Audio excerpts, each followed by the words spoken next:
morning po. Katapos ko lang maglinis ng garahe. At saka naglakad ng konti sa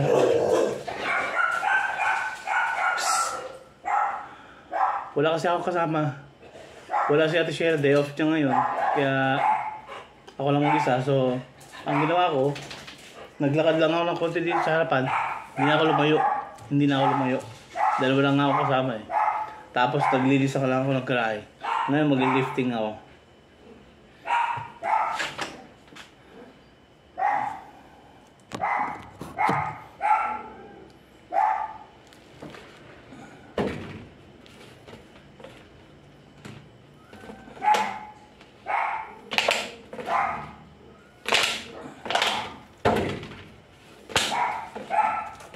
Ito pa yung binabukat. 3 kilo po yan.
Sa totoo lang po, ang hirap nang walang nag-assist.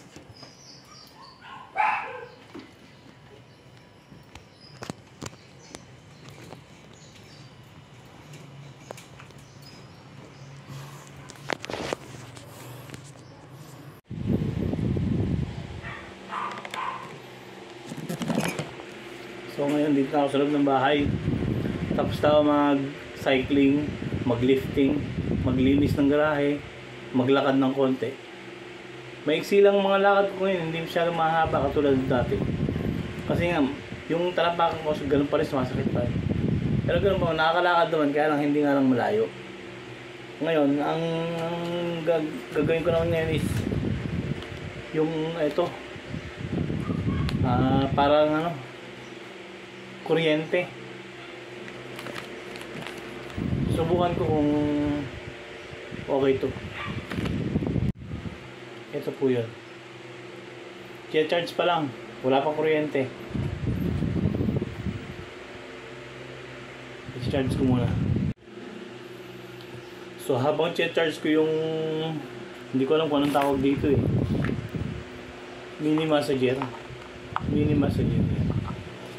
Habang charge ko, magkonting ano muna, kwento.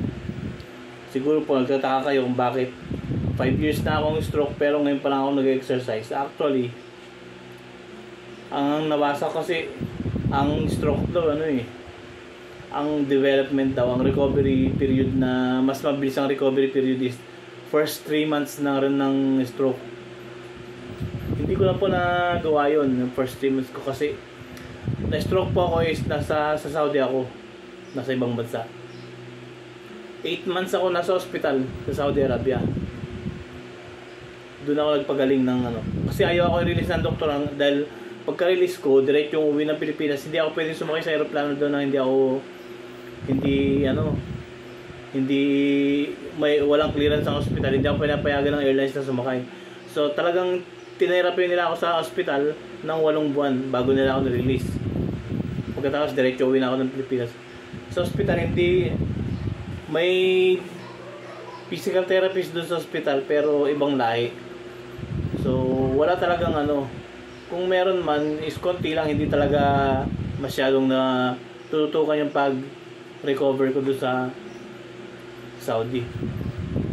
Nung umuwi naman ako dito sa Pilipinas, ang tanging kasama ko lang dito sa bahay noon ay yung pamangkin ko. Kaya lang busy naman yun. Tapos yung anak ko na nag-aaral ng high school, yung asawa ko kasi is nasa ibang bansa rin, nasa Hong Kong siya. So meron man akong therapy dito noon, magastos. Hindi kaya ng budget na linggo-linggo ako pupunta ng rehabilitation center. So nag-decide ako na dito na ako sa bahay mag-therapy ng sarili ko. Naghanap ako ng magmamassage. Tapos tinetherapy ko yung sarili ko dito, nag-exercise ako. Kaya lang hindi talaga sumasapat, kailangan talaga na mayroong mag-assist. Hanggang ayun, medyo nung una nakawala na, papastraight na ako eh. Kasi noon talaga lagi lang ako nakahiga, nakaupo. Hindi ako nakakatayo. Hindi talaga. Tapos yung kalahati, yung left side ko is talagang paralyzed talaga. Hindi ko naigagalaw ito. Hindi ko siya naitataas na ganyan. Hindi ko naihahakbang. Noong mga time na yun, frustrated na ako. Parang nade-depress na ako. Parang pakiramdam ko hindi na ako gagaling. Hinayaan ko na lang, nawalan na ako ng ganang mag-therapy. Sabi ko, hayaan ko na lang, baka mamamatay na rin ako. Tapos lately na lang na parang nagsimula akong magkaroon ulit ng chance or pag-asa na baka sakaling may pag-asa pang gumaling. Kasi sabi ng nabasa ko, ang fast recovery daw ng mga stroke patient is the first 3 months. Mabilis ang recovery niyan. Pero beyond that, makaka-recover pa rin pero napakabagal na ng recovery. So siguro ganun na nangyari sa akin, napakabagal ng recovery ko ngayon. Dahil magpas na ako ng first 3 months eh. Pero dahil sa kakapanood ko sa YouTube ng mga vlogger na katulad ko rin na stroke, parang nagkaroon ako ng pag-asa ulit. Kasi meron ako napanood na matagal na siya, 8 years na stroke, pero ngayon pa lang din siya nagsimula mag-therapy, mag-exercise. Nakahanap siya ng mag-exercise sa kanya, tapos nakita ko yung mga video niya na gano'n ang ginagawa. So 8 years na siya. Meron pa akong isang napanood na matagal na talaga siyang parang wala na rin siyang, may edad na siya, matanda na. Matagal na siyang parang wala na rin siyang pag-asang gumaling. Pero nakita ko, nagsimula ulit siya mag-therapy. Nagsimula ulit siya mag-exercise. At yun ang nag-trigger sa akin para nag-motivate sa akin para simulan ko ulit na pagaling. Kaya ang ginawa ko is para medyo magkaroon ng ng gana na yung pagte-therapy ko, pagre-recover. Dinocument ko by nagba-vlog kami. Binablog ko namin yung therapy, yung exercise. Kasi nagkaroon ako ng kasama na medyo matyaga. Siya samahan niya ako maglakad. Dino-document namin yung development. Kaya sa ngayon is 5 years na akong stroke, pero hindi pa ako nakakalakad ng kailangan ko pa talagang merong ganito. Kasi talagang hindi ako makalakad ng walang tungkod. Kailangan meron akong tungkod. Pero nakakalakad naman. Hindi katulad noon na talagang nakahiga lang, nakaupo. Hindi ako makalakad, hindi ako makatayo. Pero at least ngayon may konting improvement, kaya lang konti nga lang. So ngayon ang target ko ngayon is makapaglakad ng walang tungkod. Yun yung ngayon ang tinatarget ko. Kaya siguro baka matagalan, pero tsatsagain ko na lang. Kaya sa mga marami kasing mga katulad namin ng mga stroke patient na nawawala na ng pag-asa. So naisip ko siguro hindi dapat mawala ng pag-asa eh. Hanggat merong buhay, may pag-asa. Tsaka yung depression, kailangan kasi talaga sa aming mga stroke patient yung madali kami ma-depress. Nagkakaroon kami ng depression. Kasi nga, katulad ko, nawalan ako ng trabaho, hindi ako makapagtrabaho, hindi ako kumikita. Samantalang noon sa abroad ako, kumikita ako ng maganda. Tapos ngayon, wala akong income. Kaya ako minsan talagang madidepress ko talaga. Naiisip ko na parang wala na ako silbi. Dati kaya ko pa magtattoo. Nagtatattoo ako sa Saudi. Sideline ko. Malakas kumita. Dito wala. Talagang kahit gustuin ko mang magtattoo, hindi na kaya ng kasi yung kaliwang kamay ko is hindi masyadong nagpa-function, hindi kompleto.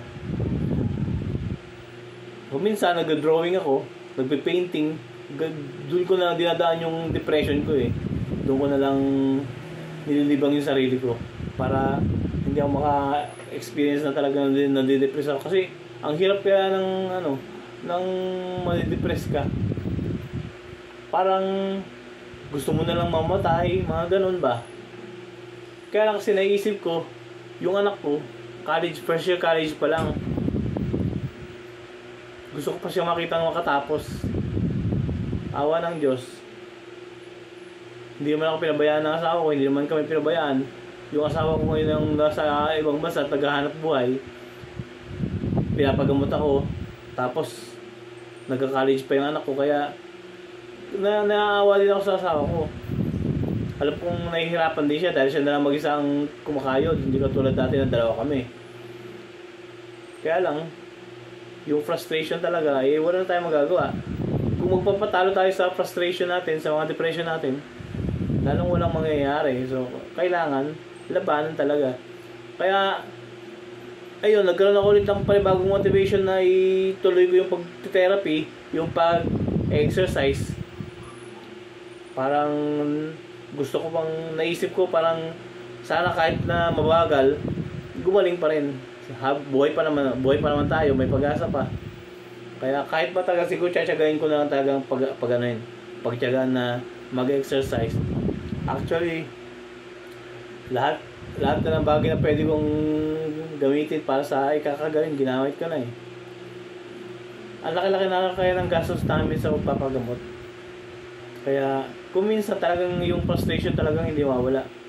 Pero kailangan labanan. Sabi nga nung mga ibang nagko-comment doon sa mga video namin, kasi yung may mga subscriber na rin po ako na mga kapwa ko din, mga stroke patient, pero mga naka-recover na sila at sila yung nag-encourage na ituloy, na huwag mawala ng pag-asa. Dahil kung sila gumaling, gagaling ka rin.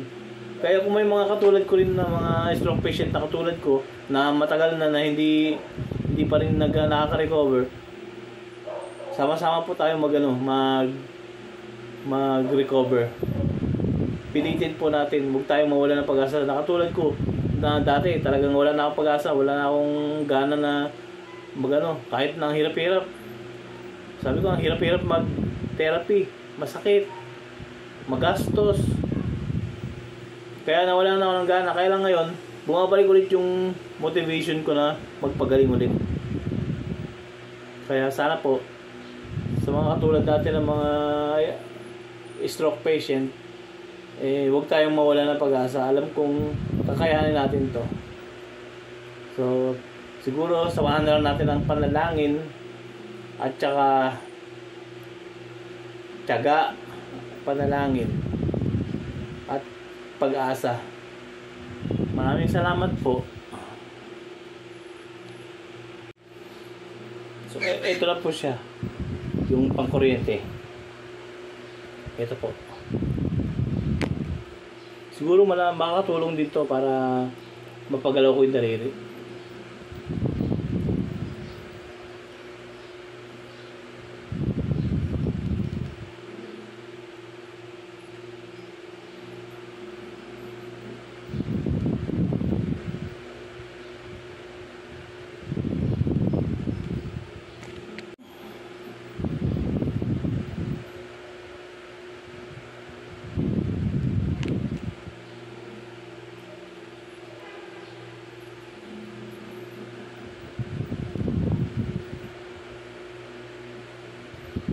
Dahil po sa kuryente kaya siya gumagalaw.